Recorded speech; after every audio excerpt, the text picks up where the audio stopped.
అమ్మా సునీత, ఏం కాదు పాప, కంగారు పడుకో, లోపలికి రా. ఎరా ఎక్కడ ఉంటాను? లోపల ఉందరా.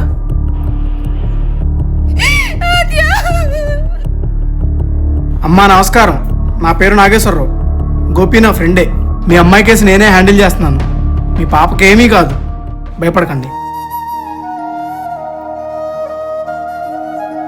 తనతో కంప్లైంట్ రాయించి స్టేషన్కి పంపించు. సరేరా, పంపిస్తాను, నువ్వు వెళ్ళు.